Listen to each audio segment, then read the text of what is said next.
Eu peguei aqui 3 livros de uma mesma coleção. E aqui nós podemos ver a livricidade partilhada. Este livro e este tem material partilhado, tem concepção partilhada, cor partilhada, peso muito semelhante. Então o que acontece? Do ponto de vista das características partilhadas, eles são praticamente idênticos. No entanto, quando eu abro este livro e eu passo a ler com as mesmas 26 letras que esse aqui, eu vou ler assuntos completamente diferentes. Um pode ser um que até hoje tem os conceitos valendo. O outro pode estar completamente ultrapassado.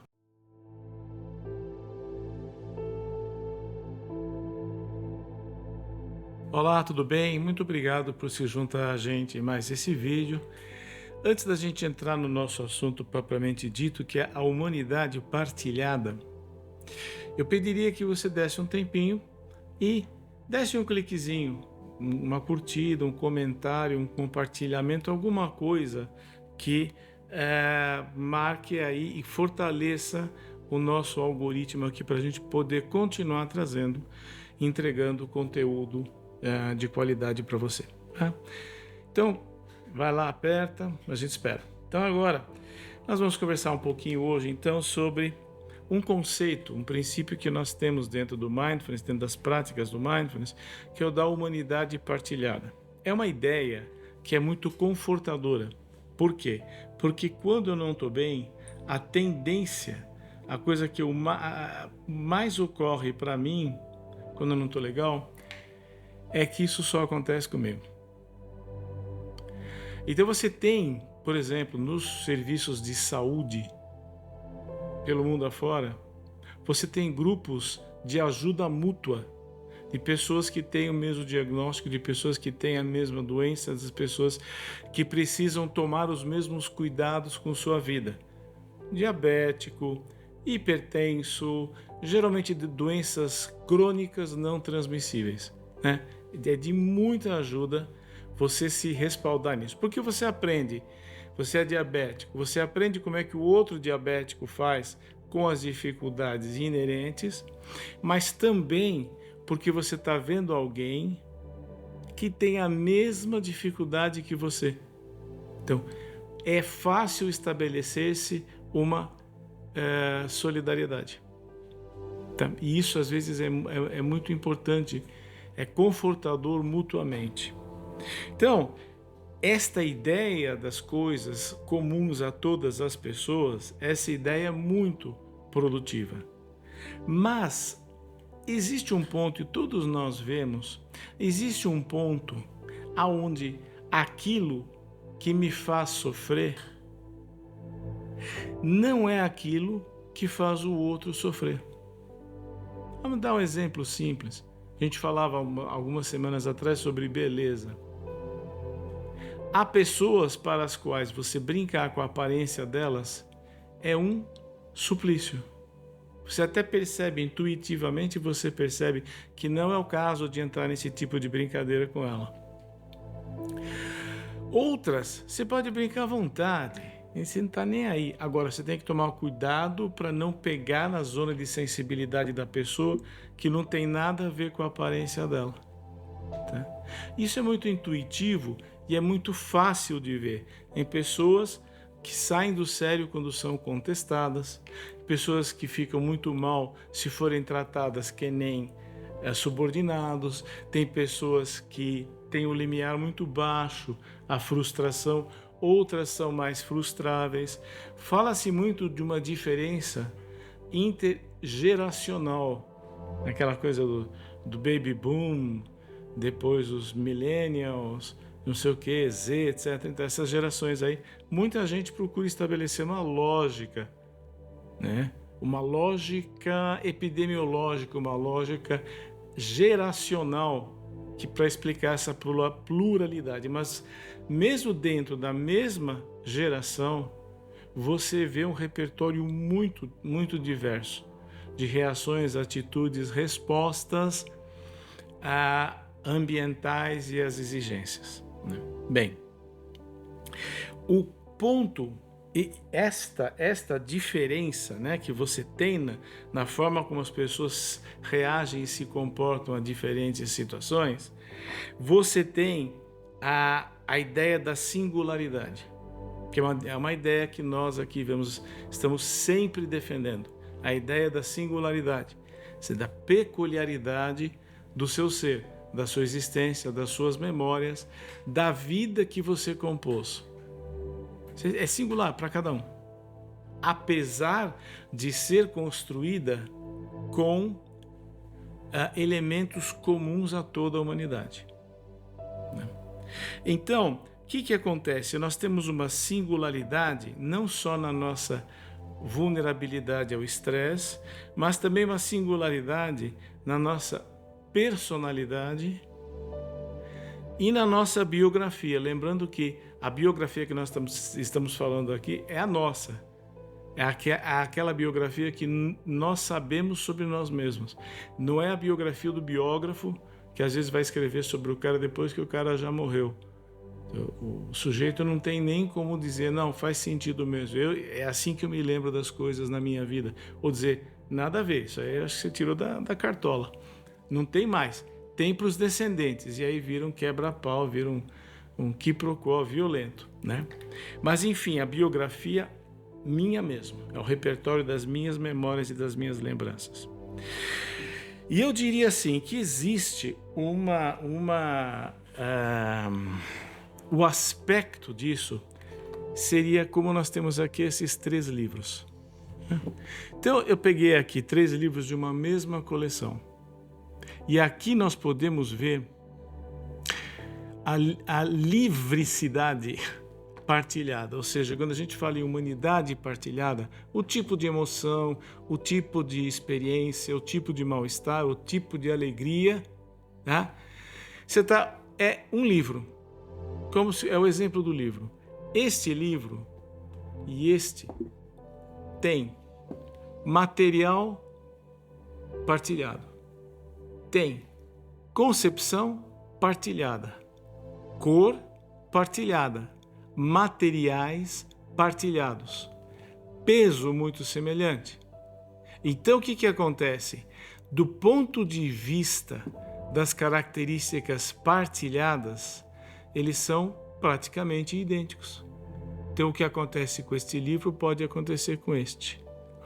No entanto, quando eu abro este livro e eu passo a ler com as mesmas 26 letras que esse aqui,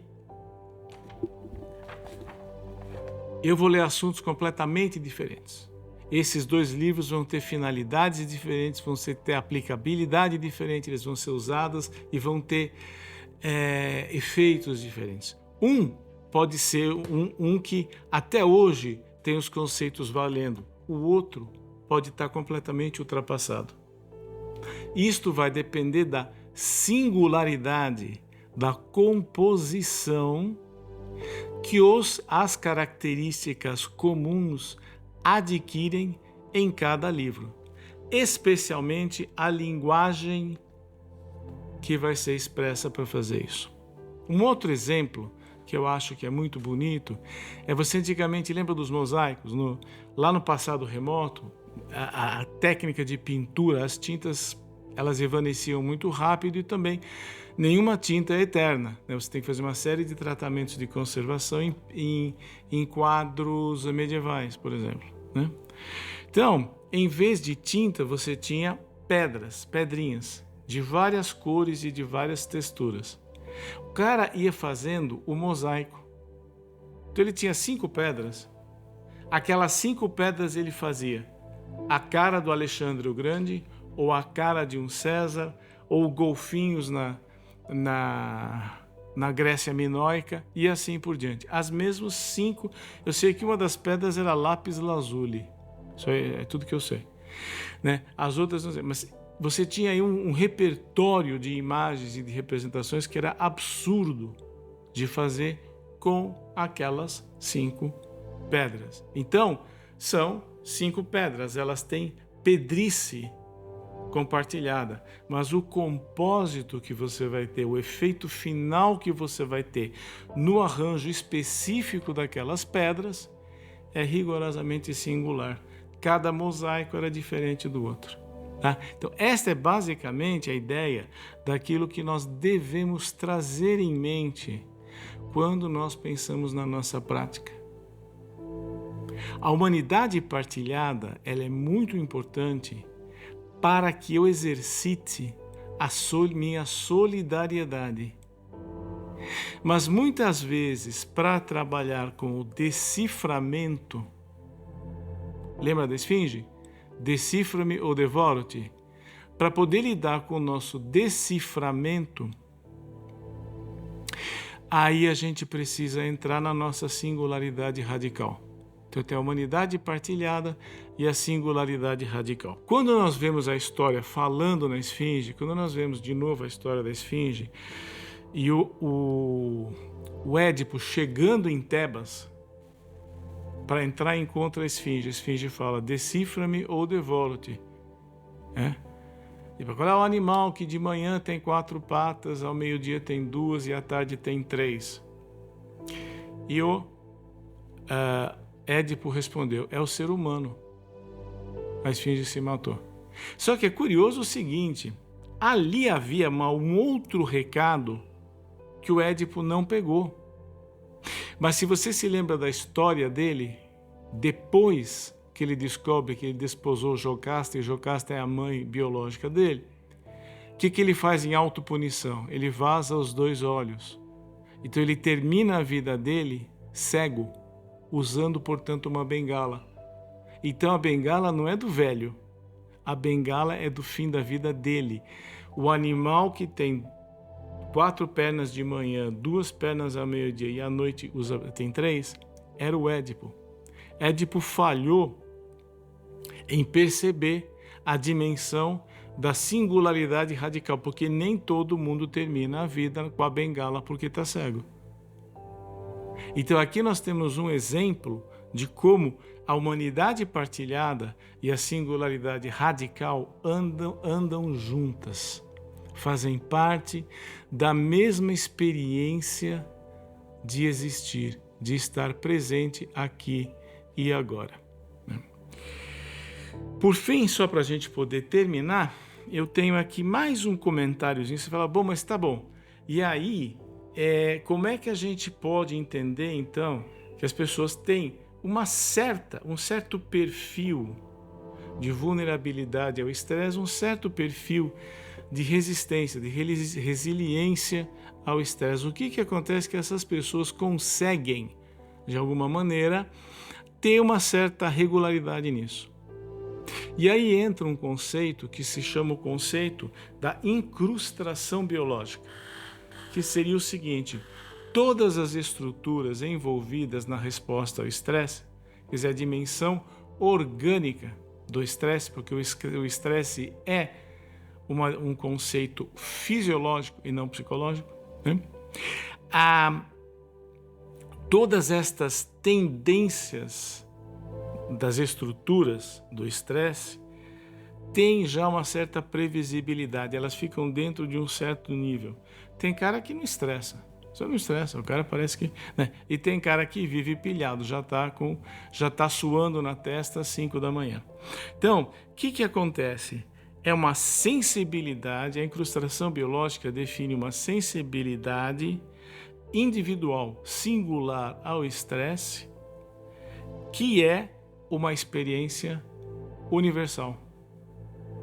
Então, a experiência do estresse existe sempre, mas a propensão a determinados perfis e subtipos advém da incrustação.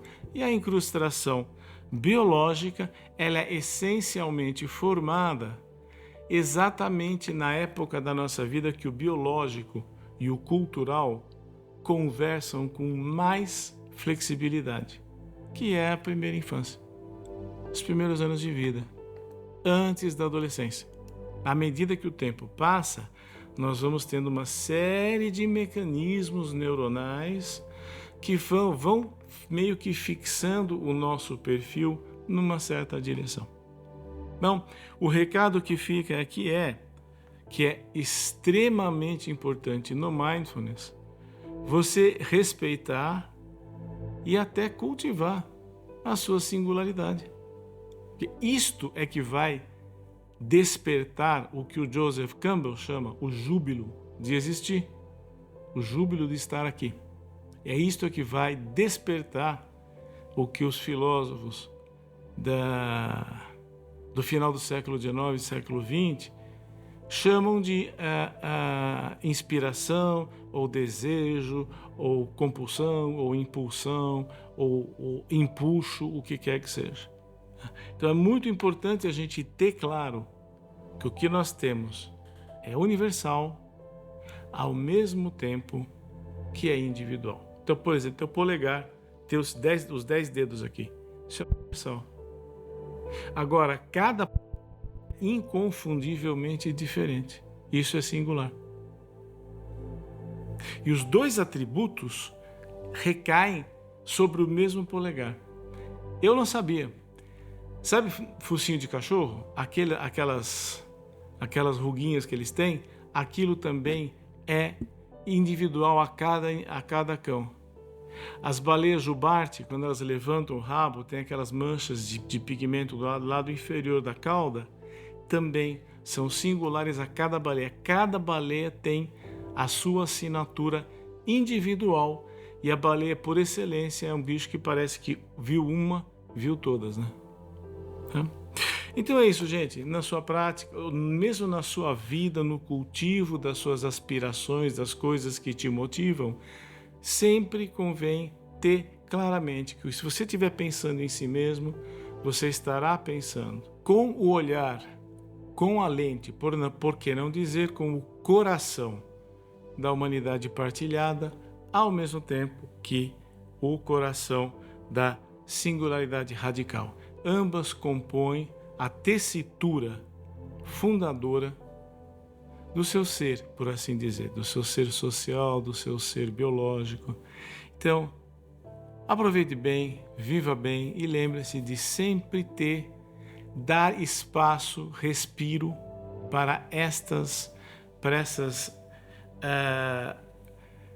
propensões atitudinais com as quais nós já nascemos. É isso aí, muito obrigado. Mais uma vez, se você veio até aqui, você está gostando do nosso conteúdo, não deixe de dar um like, não deixe de compartilhar, que às vezes o compartilhamento da relevância também é muito importante. Muito obrigado. Sim, então aí você pode ver aí no decorrer do vídeo, nós temos aí uma chave Pix e um QR Code aí que você pode clicar para nos ajudar a entregar um conteúdo sempre atualizado e bom. Muito obrigado, um grande abraço.